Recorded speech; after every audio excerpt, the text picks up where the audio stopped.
Yo, what's going on, guys? It's Fixifer here. Today, I'm going to be doing something a little different. This is going to be called Fixifer's Film Reviews. So, with me being a film student, you know, I feel like it's only right that I put in my 2 cents when it comes to shows, movies, that sort of thing. I think that being able to talk about this stuff with you guys and be able to put my ideas and thoughts out there could be helpful to somebody if they watch it, which I doubt it, but still. But anyways, today, what we're going to be talking about is probably one of the more popular things in America and in other parts of the world as well, which is Squid Game Season 3. This is the series finale of Squid Games that just came out not that long ago. I made sure to give it plenty of time for the dust to settle. There's been ample amounts of opportunity for people to go watch it. If you have not seen it, click off now and go watch it. I'll be here waiting. Just go watch it and come back. So this is your only warning. If you don't want to hear any spoilers, turn away now. So go watch it and then come back and finish this video. Okay, now that they're gone and people that have seen it or people that just don't care if it gets spoiled, you're here to hear my thoughts on Season 3 of Squid Games. Now, I'm going to say, I think Squid Game, especially 1, 2, and 3, is the way that you do any kind of show, any kind of movie. I think it's perfect. It is just, it's just perfect. There's nothing more that needs to be done to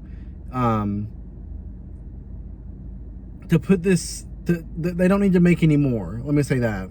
They don't need to make any more stuff that connects to this, even though I know that they are. I think the reason why I feel like it's so good on its own is the fact that they can let it go. And see, for Seong Gi-yoon to die at the end of Season 3, it sucks. I mean, everybody hates it. Nobody wanted Gi-yoon to die. But I like it, and I think it's good because there isn't always a happy ending. Good things don't always happen. You don't always get that happy ending all the time. I mean, maybe you do in a Disney film or a Marvel movie, but this isn't a Marvel movie. This is Squid Game. I mean, like, people die all the time. It was only a matter of time before this happened, one way or the other.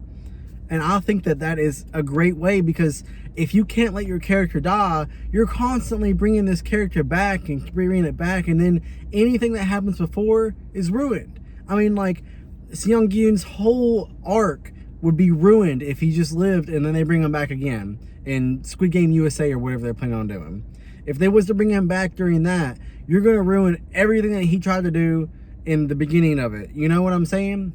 And the scene where you see the Squid Game blow up in his eye, that was a perfect metaphor to show that he got what he wanted. He got what he was trying to do. He was trying to destroy the games. Obviously it didn't end completely, but that whole place is destroyed now. So those games can't continue there unless they rebuild it. But still, I think it was good. I think it was good that it ended on this note. Next, I want to talk about, I can't remember what player it is, but the transgender player.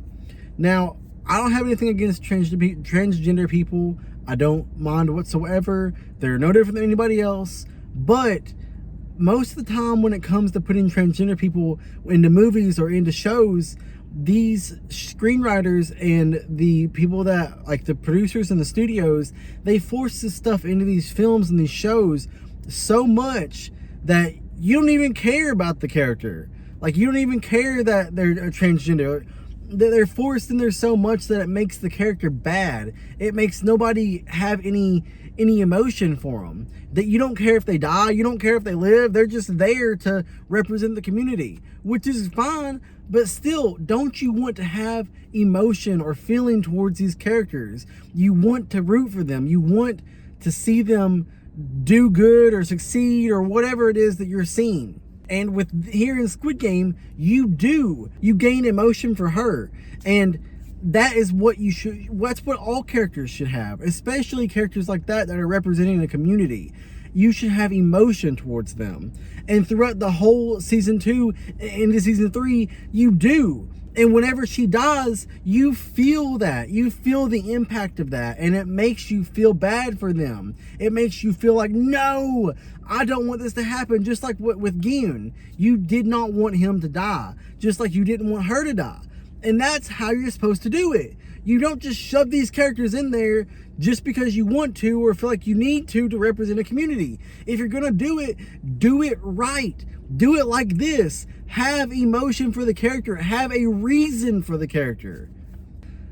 Anyways, I think that's all I've got, really.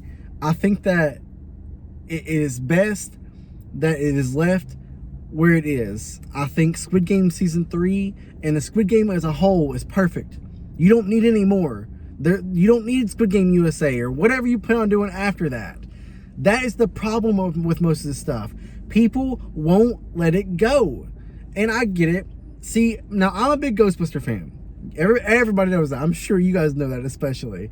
Anybody that knows me knows I love Ghostbusters. I will go see all the Ghostbuster movies until they stop making them. But, truthfully, there's only so much that they can do. Now, Ghostbusters is a good IP because they can branch out and do all sorts of stuff that there's no set thing that they can and can't do. And they could do that with Squid Game. But it's just like Back to the Future. Why make more of something that is already perfect how it is?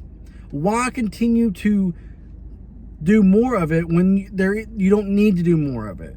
Now, obviously, we know it's money. Money is always the main driver when it comes to this stuff.